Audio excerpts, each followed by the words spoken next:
Hello, everyone. I am Zishan Pathan, Director of Client Services with RightSource Global, and a Council member of Global Thought Leaders. I welcome you all to the Spotlight series of Global Thought Leaders, an initiative by RightSource Global. To make the conversation more engaging, I have my colleague, friend, and a Council member of Global Thought Leaders, Keval Mehta, the Chief Growth Officer with RightSource Global. Global Thought Leaders is a platform for industry stalwarts to share their experiences, thoughts, and ideas to inspire the future leaders. Through spotlight interviews, Global Thought Leaders strive to bring the community of eminent personalities together from across the globe. We bring the expertise of various functions, roles, and sectors together on one platform to inspire future leaders. We have one such industry stalwart today on the spotlight with us. I would request Heval to introduce our today's eminent personality. Over to you, Heval. Well, thank you so much, Zishan, for giving me a chance to introduce Chandra Bhattacharjee. Well, in fact, she does not require introduction. However, speaking about Chandra Bhattacharjee is always an honor. So Chandra Bhattacharjee is CHRO for the chemical, fertilizers, fashion yarn, and insulator businesses of the Aditya Birla Group since November 2016. She has over 17 years experience with the group.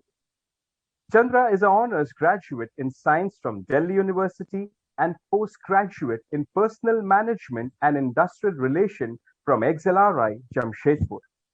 Prior to joining the Aditya Birla Group, she has around 14 years of HR leadership experience in diverse industries such as engineering, manufacturing, IT, and financial services. In her current role, she is instrumental in providing HR leadership to a large and diverse business and ensure employee engagement across a complex workforce.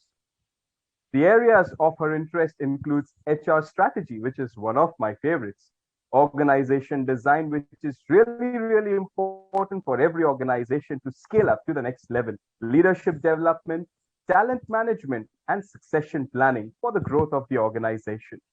I'm sure that people listening to the conversation today will have the great time in learning and becoming the future global thought leader. I thank you, Chandra, first of all, for giving us an opportunity to speak with you and check some more information from you. To begin with, may I request Chandra if she can talk about the success journey that she has carried throughout her expense year.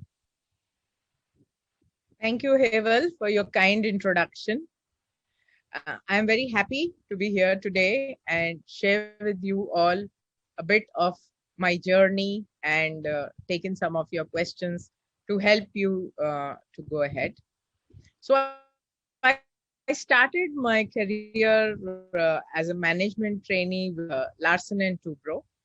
Initially worked in their HRD department in their training and development and performance management processes. After a stint of about 2 years, I joined an IT startup. And that startup was going in for an IPO at that time. And we built an organization from scratch, including hiring was a very large responsibility at that time, and putting in all the systems and processes in human resource function. This was followed by a stint in a large manufacturing organization, which till then had a focus more on personnel management. And I was brought in to bring in the more of the HRD focus in the organization. So that was my main role in that organization. After that, I joined the National Stock Exchange, which was the startup organization at that time. Again, the main role here was to ramp up the manpower and build HR processes that will enable the organization to leap into the future. My role in the Aditya Birla Group started with the implementation of the HR ERP software, PeopleSoft. This was a large and exciting project with tight timelines. After delivering this project successfully, I moved into other corporate HR roles in learning, organization design, job evaluation, etc., before moving into my current role as the CHRO for the chemicals, insulators, and viscose filament yarn business. My main focus here is to strengthen the group HR processes and ensure the impact on the ground, to design and craft out the various HR processes and interventions which are unique to the business and ensure that this impacts the organization. So these are my main roles currently. Thank you. Great, Chandra. I could understand and could relate that you have been instrumental in integrating people, process, and technology, right? Well, would like to understand furthermore from you, what are the key changes you brought in your function to make it more efficient and effective?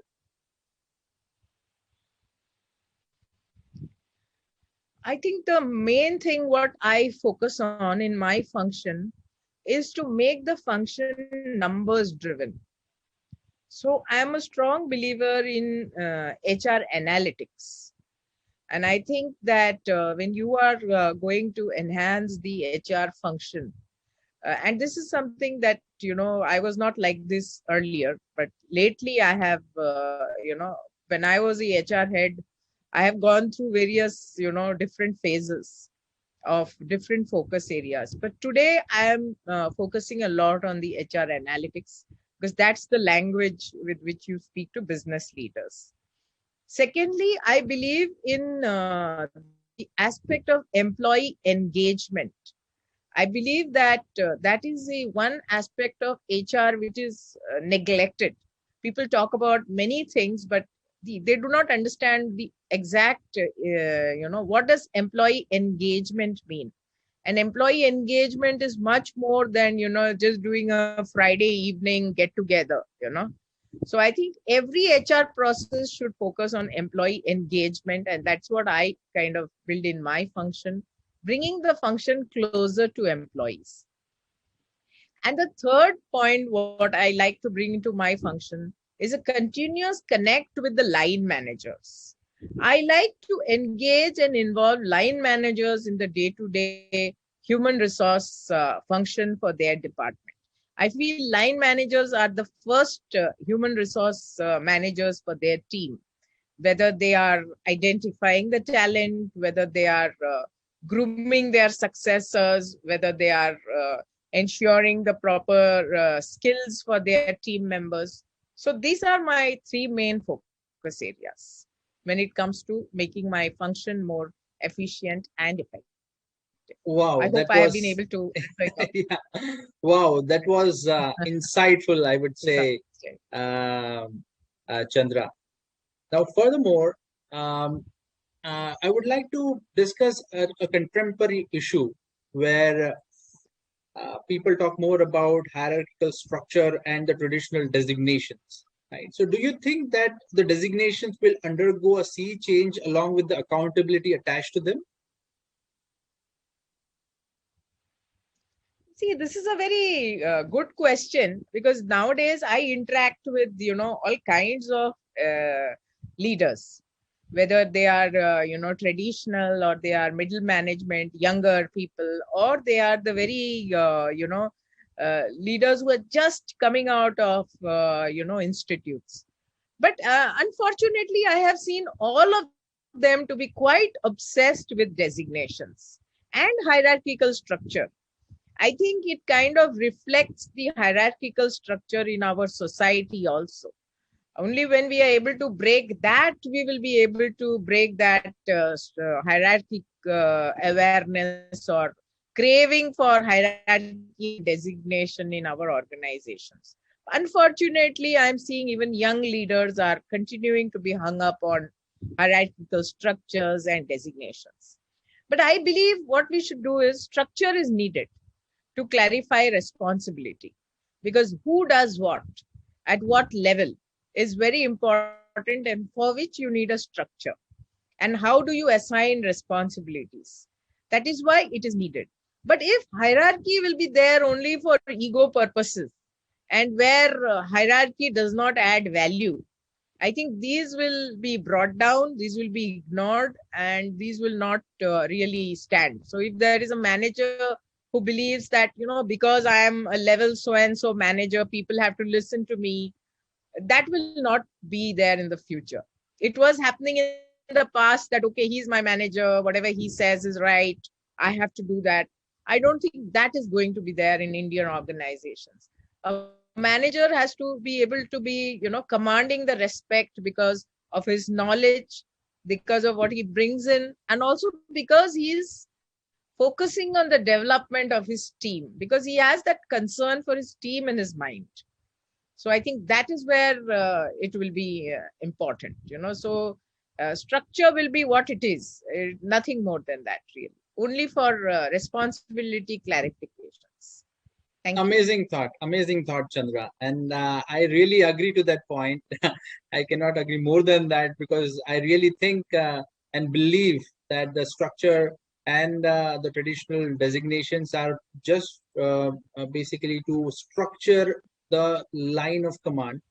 And there has to be a unity of command when we talk about some basic principles of management as such. So that's the reason why it is there. However, it is not meant for reflecting the ego of the organization as such, right?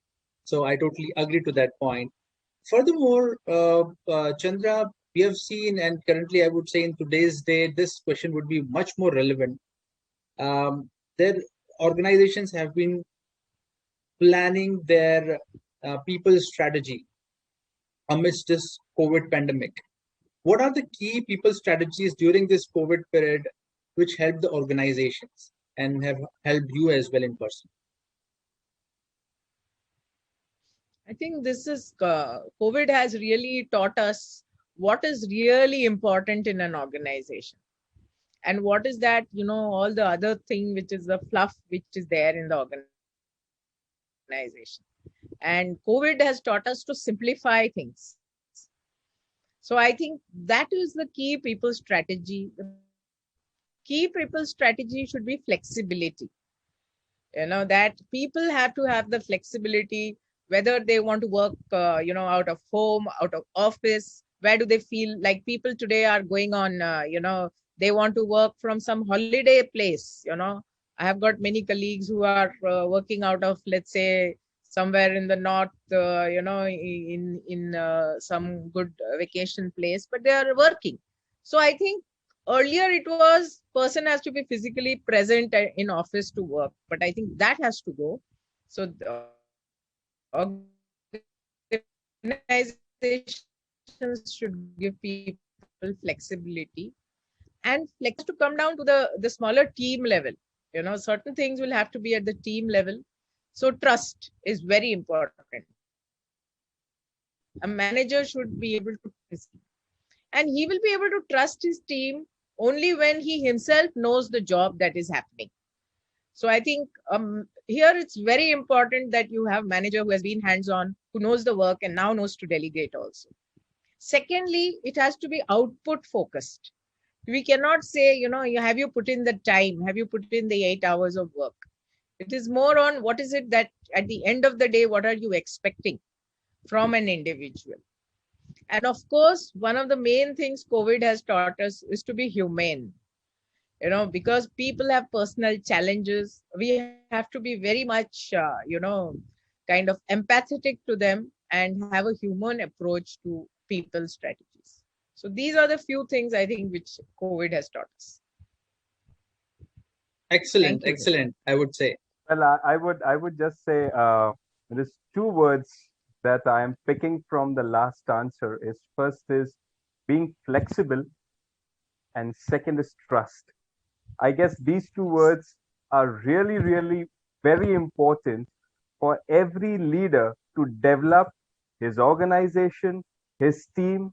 And I believe that if these two things sum up, the scale of business is going to go to the next level. Absolutely, absolutely. Sure. Chandra, the future thought leaders would like to be guided to avoid mistakes in their career path, right? So, getting that guidance from you, Chandra, would definitely be a value add. So can you throw some light on the mistakes that future thought leaders must avoid to align their goals better? I think that's a very good question. One of the mistakes I think today I see this, and I must say, even I have committed these mistakes. And I see that again, kind of repeating in some of the very bright colleagues whom I come across is they keep comparing themselves with people, others in the organization, as well as outside the organization. And I believe that that is a very, that's a mistake.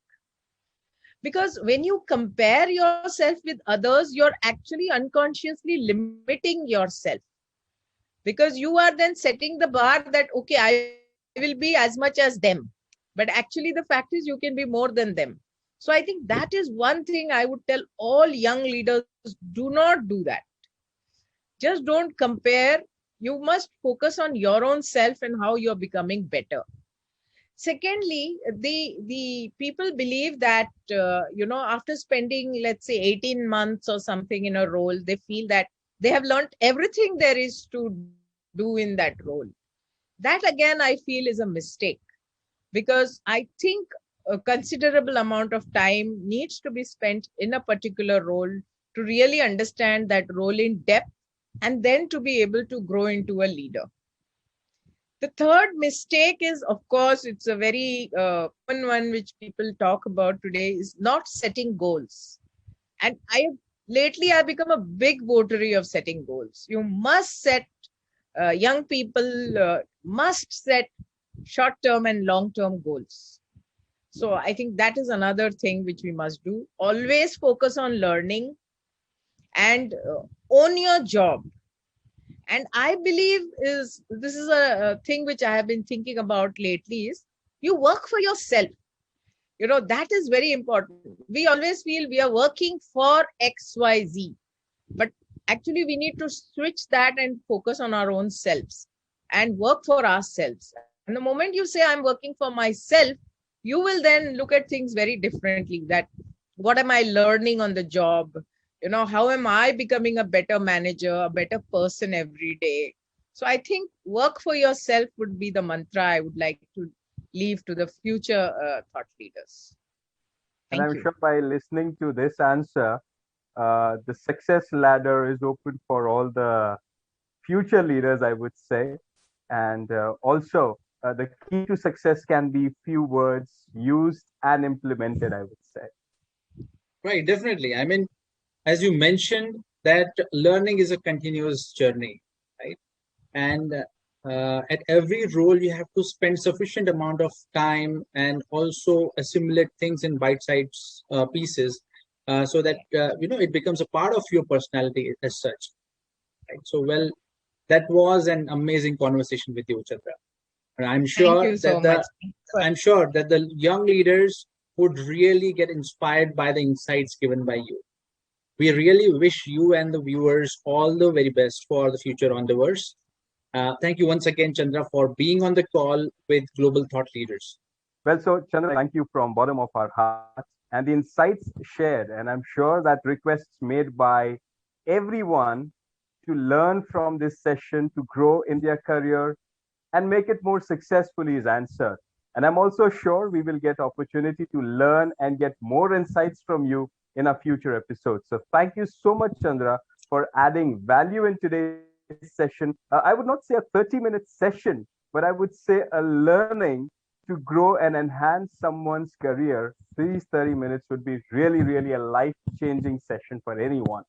I would say that. So thank you so much, Chandra, for being so kind in answering each and every questions that we had for you.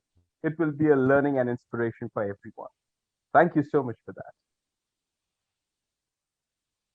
Thank you for having me. I also feel very honored, and all the best to you. Thank you. Thank you. Thank you so much, Chandra. Thank you so much.